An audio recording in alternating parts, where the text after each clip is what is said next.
Subscribe कीजिए हमारा channel direction study point और वीडियो की नोटिफिकेशन पाने के लिए बेल आइकन को दबाएं। Welcome direction study point. दोस्तों मैं हूं सौरभ शुक्ला और इस वीडियो में हम आपके एग्जाम के लिए सबसे मोस्ट इंपॉर्टेंट टॉपिक लेकर आए हैं। दोस्तों हम आपके लिए लगातार ऐसे टॉपिक ढूंढ कर ला रहे हैं जो आपके एग्जाम के लिए मोस्ट इंपॉर्टेंट है और एग्जाम में आने की संभावना सबसे अधिक होती है। तो देखिए आज हम लेकर आए हैं जो बिहार में संवैधानिक विकास था और जो बिहार का पहला कांग्रेसी मंत्रिमंडल था। देखिए यहाँ से प्रश्न आपके एग्जाम में ज़रूर पूछे जाएंगे क्योंकि आपके एग्जाम के सिलेबस के अनुसार जो ये है आपका टॉपिक बहुत इंपॉर्टेंट हो जाता है। तो देखिए आज हम सारे इंपॉर्टेंट प्रश्न डिस्कस करने वाले हैं। इससे पहले अगर आप चैनल पहली बार आए तो जरूर सब्सक्राइब कर दीजिएगा और बेल आइकन दोस्तों जरूर प्रेस कर दीजिएगा। बेल आइकन को प्रेस करने से जो नोटिफिकेशन है आप तक तुरंत पहुंचती रहती है। दोस्तों इस वीडियो की पीडीएफ फाइल अगर आप डाउनलोड करना चाहते हैं तो आपको डिस्क्रिप्शन में टेलीग्राम लिंक दे दिया जाएगा, वहाँ से आप डाउनलोड कर पाएंगे। इसके अलावा टेलीग्राम पर अगर आप डायरेक्शन स्टडी पॉइंट सर्च करके जुड़ जाएंगे तो वहाँ से आपको जो रेगुलर पीडीएफ है और जो वीडियो की नोटिफिकेशन है आपको मिलती रहेगी। तो आइए शुरू करते हैं आज का वीडियो। देखिए पहला प्रश्न क्या है, बिहार में द्वैध शासन कब प्रारंभ हुआ था। तो देखिए जो बिहार में द्वैध शासन है यह 29 दिसंबर 1920 को प्रारंभ हुआ था। 29 दिसंबर 1920 को बिहार में द्वैध शासन प्रारंभ हुआ था। तो अगर आपने इस प्रश्न का बी ऑप्शन चुना है तो आपका जवाब सही हो जाएगा। देखिए आपको अपना ऑप्शन जरूर चुनना है कि आप देखें कि आप कितने प्रश्न का आंसर सही दे पाते हैं। आप अपना टेस्ट जरूर लीजिएगा कि आप कितने प्रश्न सही करते हैं। दूसरा प्रश्न है, बिहार में द्वैध शासन की शुरुआत किस अधिनियम के द्वारा हुई थी। तो देखिए जो बिहार में द्वैध शासन था इसकी शुरुआत ऑप्शन नंबर ए हमारा सही हो जाएगा। 1919 का गवर्नमेंट ऑफ इंडिया एक्ट जो था उसके तहत बिहार में द्वैध शासन की शुरुआत की गई। देखिए 1919 का जो गवर्नमेंट ऑफ इंडिया एक्ट है इसे मॉन्टेस्क्यू चेम्सफोर्ड रिफॉर्म के नाम से भी जानते हैं, तो आपको ये भी पॉइंट याद रखना होगा। और इसी के तहत बिहार में जो है द्वैध शासन की शुरुआत हुई और 29 दिसंबर 1920 को बिहार में जो है द्वैध शासन लागू हो गया। इसके अलावा अगर हम बात करें कि 1909 का एक्ट क्या था, तो देखिए 1909 के एक्ट को हम मार्ले मिंटो सुधार के नाम से भी जानते हैं। और मार्ले मिंटो सुधार में पहली बार जो है मुसलमानों के लिए पृथक निर्वाचन प्रणाली का जो है प्रयोग किया गया और भारत में जो है सांप्रदायिक फूट डालने का प्रयास किया गया था 1909 के मार्ले मिंटो सुधार द्वारा। तो ये दोनों पॉइंट इंपॉर्टेंट है, आपको याद रखना है। तीसरा प्रश्न हमारा देखिए क्या है, बिहार में द्वैध शासन प्रारंभ होने के समय बिहार के गवर्नर कौन थे। तो देखिए जब बिहार में द्वैध शासन प्रारंभ हुआ था तो उसमें बिहार के गवर्नर थे सत्येंद्र प्रसन्न Sinha, option number A correct हो जाएगा। और यह भारत में जो थे पहले गवर्नर थे जो कि भारतीय थे और यह बिहार के गवर्नर उस समय थे जब बिहार में द्वैध शासन व्यवस्था लागू किया गया था 1920 में। सत्येंद्र प्रसन्न सिन्हा जो थे बिहार के उस समय गवर्नर थे। तो अगर आपने ए चुना है तो आपका जवाब बिल्कुल सही हो जाएगा। चौथा प्रश्न देखिए क्या है, पहले भारतीय गवर्नर कौन थे। तो देखिए यहाँ पर बात हो रही है पहले भारतीय गवर्नर कौन थे, यहाँ पर भारत के गवर्नर की बात नहीं हो रही, किसी राज्य में भारतीय गवर्नर, तो वहाँ पर सही आंसर हो जाएगा ऑप्शन नंबर डी। सत्येंद्र प्रसन्न सिन्हा जो थे पहले भारतीय गवर्नर थे जो कि बिहार के गवर्नर थे। ऑप्शन नंबर हमारा डी जो है इस प्रश्न का बिल्कुल सही जवाब हो जाएगा। पाँचवा प्रश्न देखिए क्या है, इंपॉर्टेंट प्रश्न है, भारत शासन अधिनियम जो कि कब आया था। भारत शासन अधिनियम 1935 द्वारा बिहार से अलग कर उड़ीसा को किस वर्ष नया प्रांत बनाया गया। तो भारत शासन अधिनियम द्वारा बिहार से अलग करके जो उड़ीसा को है नया प्रांत कब बनाया गया, 1935 में। अभी मैंने बताया जो 1935 का भारत शासन अधिनियम था उसके तहत बिहार से अलग करके जो है उड़ीसा को एक नया प्रांत के रूप में इसको गठित किया गया। तो अगर आपने सी चुना है तो आपका जवाब बिल्कुल सही हो जाएगा। छठा प्रश्न देखिए क्या है, 1935 के भारत शासन अधिनियम द्वारा बिहार के विधानसभा चुनाव संपन्न हुए कब। देखिए जब 1935 में भारत शासन अधिनियम आया उसके बाद विभिन्न सरकारों में प्रांतों में चुनाव हुए, अंतरिम सरकार का गठन किया गया, मंत्रिमंडल का गठन किया गया। तो जो बिहार में 1935 में भारत शासन अधिनियम के द्वारा जो बिहार में विधानसभा चुनाव संपन्न हुए वो हुए थे 22 से 27 जनवरी 1937 को। कब संपन्न हुए, 22 से 27 जनवरी 1937 को बिहार में विधानसभा चुनाव जो है संपन्न हुए थे। ऑप्शन नंबर जो सी इस प्रश्न का बिल्कुल सही जवाब हो जाएगा। सातवां प्रश्न है, 1937 के बिहार विधानसभा चुनाव में कांग्रेस को कुल कितनी सीटें प्राप्त हुई थी। यानी कि जो 1937 में बिहार में विधानसभा चुनाव हुए थे इसमें कांग्रेस यानी कि जो भारतीय राष्ट्रीय कांग्रेस थी इसको कितनी सीटें प्राप्त हुई थी। तो ऑप्शन नंबर हमारा सी करेक्ट हो जाएगा। 98 सीटें जो है भारतीय राष्ट्रीय कांग्रेस को प्राप्त हुई थी। कितनी, 98 सीटें प्राप्त हुई थी। इस प्रश्न का ऑप्शन नंबर जो सी है सही जवाब हो जाएगा। आठवां प्रश्न है, 1937 के बिहार विधानसभा चुनाव कितने स्थानों पर हुए थे। देखिए सभी प्रश्न आपके एग्जाम के लिए काफ़ी इंपॉर्टेंट है और बिहार के किसी भी एग्जाम के लिए क्वेश्चन मोस्ट इंपॉर्टेंट हो जाते हैं। तो सही आंसर क्या हो जाएगा हमारा, जो 1937 में बिहार में विधानसभा चुनाव हुए थे वह कुल मिलाकर 152 स्थानों पर संपन्न कराए गए थे। ऑप्शन नंबर ए करेक्ट हो जाएगा। 152 स्थानों पर 1937 में बिहार विधानसभा चुनाव संपन्न हुए थे। 9वां प्रश्न है, 1937 के विधानसभा चुनाव के फलस्वरूप सरकार गठन के समय बिहार के राज्यपाल कौन थे। तो 1937 के बिहार विधानसभा चुनाव के फलस्वरूप जो सरकार का गठन हुआ उसमें बिहार के राज्यपाल कौन थे। करेक्ट आंसर हो जाएगा एमजी हैलेट जो थे वो बिहार के राज्यपाल थे। कौन, एमजी हैलेट।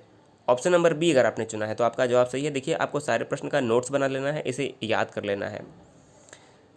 10वां प्रश्न हमारा है, 1937 के चुनावों के उपरांत बिहार में प्रथम सरकार किसके नेतृत्व में बनी थी। यानी कि जो 1937 में विधानसभा के चुनाव संपन्न हुए थे तो किसके नेतृत्व में जो है सरकार बनी थी। सही आंसर क्या हो जाएगा, सही आंसर हो जाएगा option number D Mohammad Yunus. देखिए मोहम्मद यूनुस के जो है नेतृत्व में बिहार में सरकार का गठन किया गया था। ऑप्शन नंबर डी करेक्ट हो जाएगा।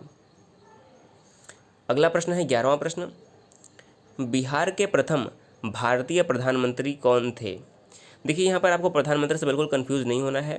जो 1935 का भारत शासन अधिनियम आया था उसके तहत प्रत्येक राज्य में जो भारत के अलग अलग प्रांत थे उस समय वहाँ पर जब विधानसभा चुनाव करवाए गए थे तो वहाँ पर प्रधानमंत्री का पद रखा गया था जो कि वास्तविक में वर्तमान मुख्यमंत्री के पद के समकक्ष होता है।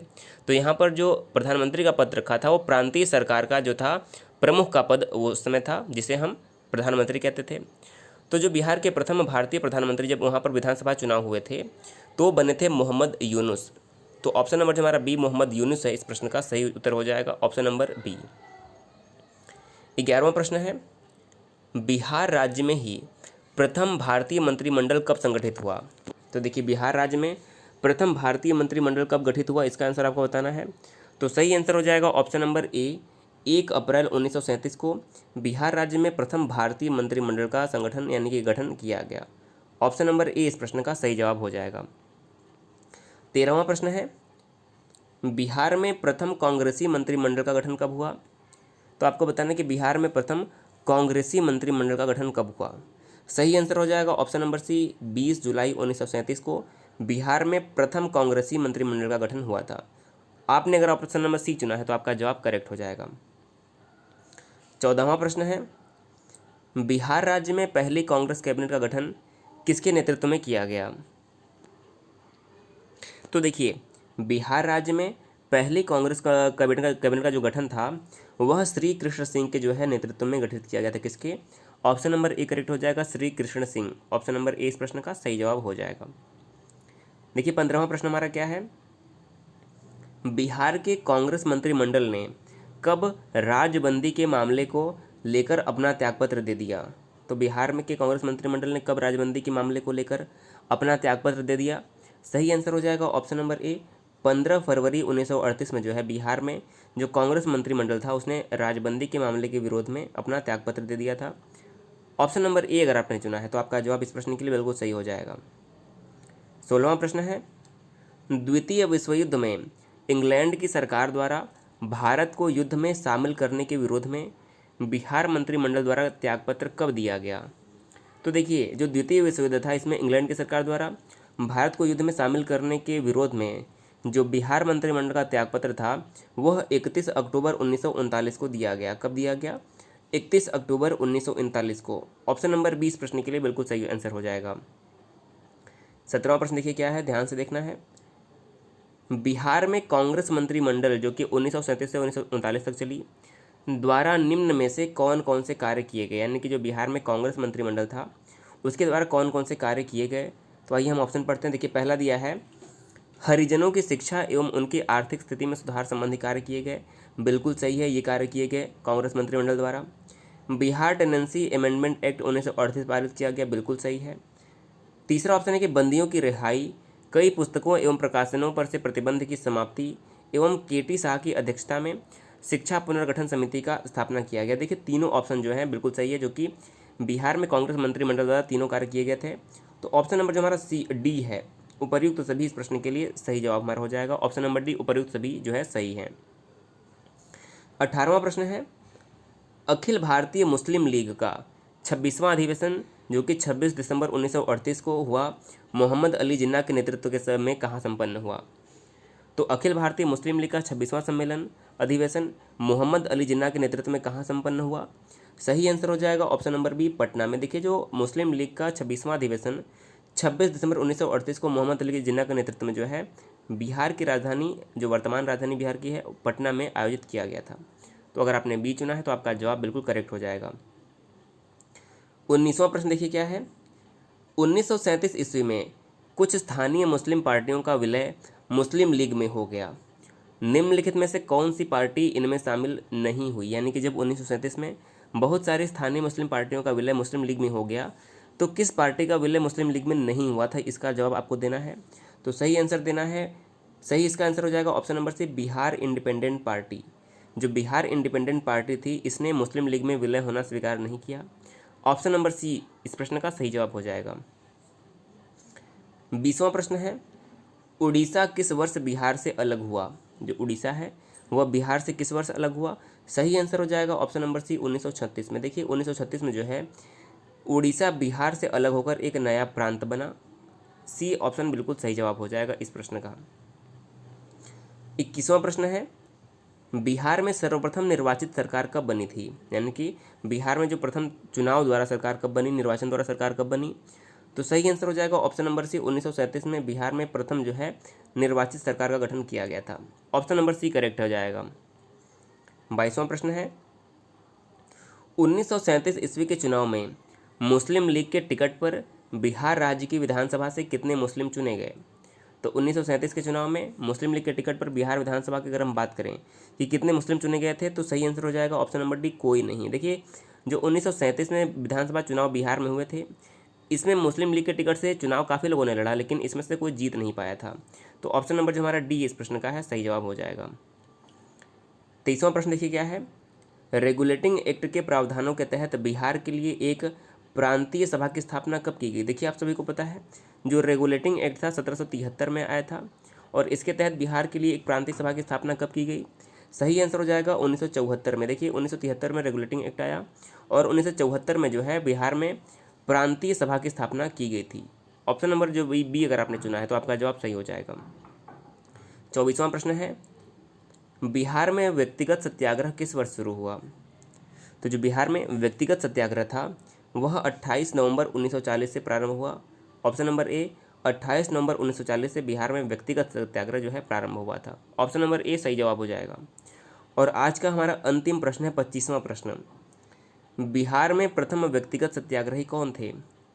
तो बिहार के जो प्रथम व्यक्तिगत सत्याग्रही थे वो थे Shri Krishna Singh. Option number D, Shri Krishna Singh जो है इस प्रश्न का बिल्कुल सही जवाब हो जाएगा। तो दोस्तों, हमें उम्मीद है कि वीडियो आपके लिए काफ़ी इंपॉर्टेंट था और आपको पसंद आया होगा, क्योंकि आपके एग्जाम के लिए जो है ये प्रश्न 25 प्रश्न काफ़ी इंपॉर्टेंट थे। दोस्तों, अगर वीडियो को पसंद आया तो वीडियो को लाइक जरूर करिएगा, और आपके जितने भी स्टडी रिलेटेड फेसबुक और व्हाट्सएप ग्रुप हैं वीडियो को जरूर शेयर कर दीजिएगा, जिससे अधिक से अधिक लोगों तक ये वीडियो पहुँच पाए। दोस्तों, इस वीडियो को PDF आपको टेलीग्राम से मिल जाएगी, वहाँ से आप जरूर डाउनलोड कर लीजिएगा, आपको प्रैक्टिस करने में आसानी रहेगी। और दोस्तों, आप चैनल पहली बार है जरूर सब्सक्राइब कर दीजिएगा। वीडियो देखने के लिए बहुत बहुत धन्यवाद।